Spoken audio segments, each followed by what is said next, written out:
Hey, welcome to the fourth flipped classroom lesson. Today we're going to summarize chapters 14 through 19. We're going to analyze the key plot events, developing a theme related to cultural conflict, and we're also going to cite thorough textual evidence to support analysis of what the text says explicitly and draw evidence from the text. Throughout this summary, you're going to see quotes and citations that will be useful for your double entry journals. So you want to be looking out for those. And this summary section will also help you complete Springboard page 205. All right, let's begin.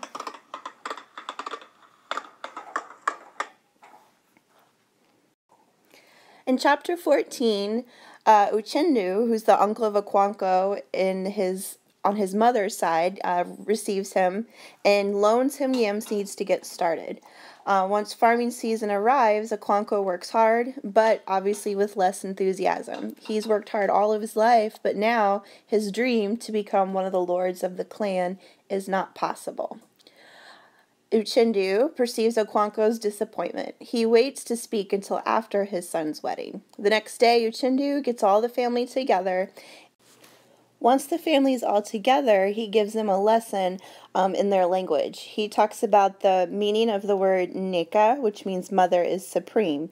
He explains it by saying, a man belongs to his fatherland and stays there when life is good, but he seeks refuge in his motherland when life is bitter and harsh.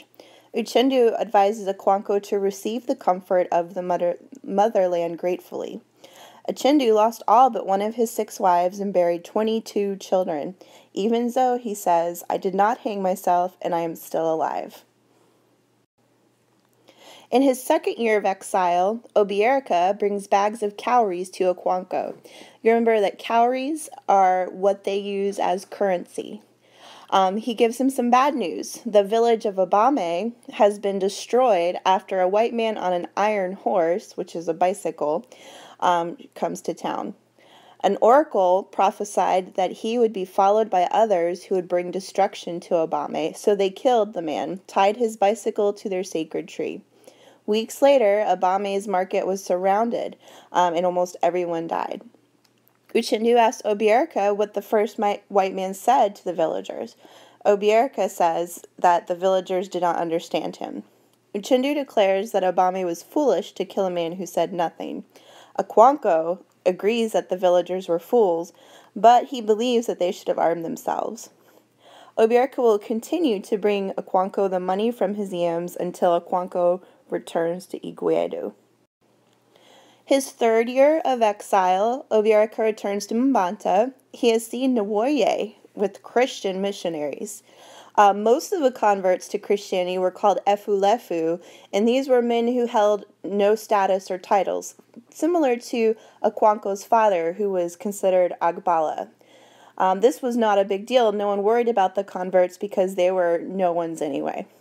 But Nwoye's mother tells Obierika of Nwoye's conversion.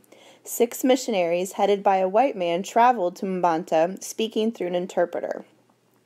Mbanta's dialect is different, and he says that my buttocks, when he says myself, which makes the villagers all giggle, and that they're all brothers and sons of God.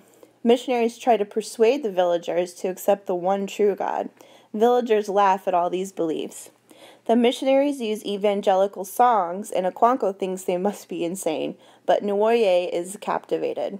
The poetry of the new religion seems to answer his questions about the deaths of Kimifuna and the twin newborns, soothing him like the drops of frozen rain melting on the dry palate. The missionaries request a piece of land to build a church. They're given a plot in the evil forest because the villagers think that, well, it's wasted land anyway.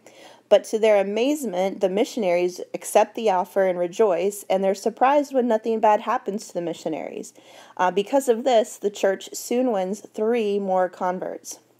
The villagers point out that sometimes their ancestral spirits will allow a grace period of 28 days, and so they're even more astounded when nothing happens after 28 days, and so the church wins even more converts. One of those converts is a pregnant woman named Nika. Her husband and his family are not sorry to see her go because she had 4 previous sets of twins. So kind of like Nwoye, who's had a very harsh experience with the traditional culture, she sees some escape in this new religion. Akwanko's cousin notices Nwoye among the Christians, and when Nwoye returns, Akwanko chokes him by the neck. And then Ochendu orders Akwanko to let go of Nwoye.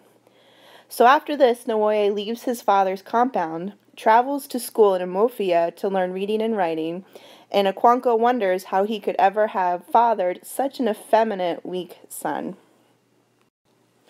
Chapter 18, the church wins more converts from the Efulefu. The Osu, the outcasts, come to church, and a lot of the converts don't want them there. Mr. Kiaga firmly argues that they will not die if they cut their hair or break any of the other taboos. So his conviction persuades most of the converts not to reject their new faith. The Osu soon become their most zealous and outspoken members of the church.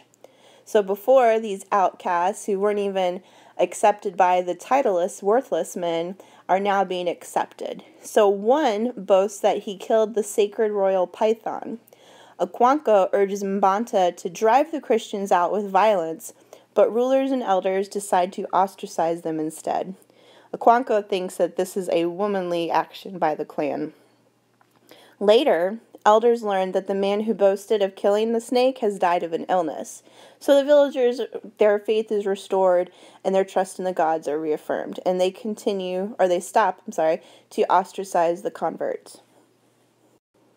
Finally, chapter 19, Akwanko's 7 years of exile in Mbanta are drawing to an end, and he throws a large feast for his relatives.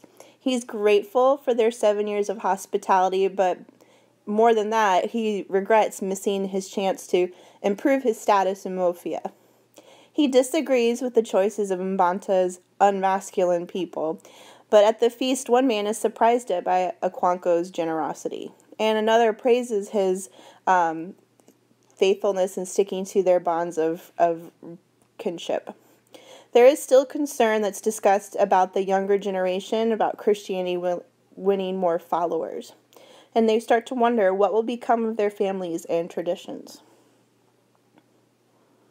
So now that we've reached the end of chapter 19, you need to now turn to page 205 in your Springboard book.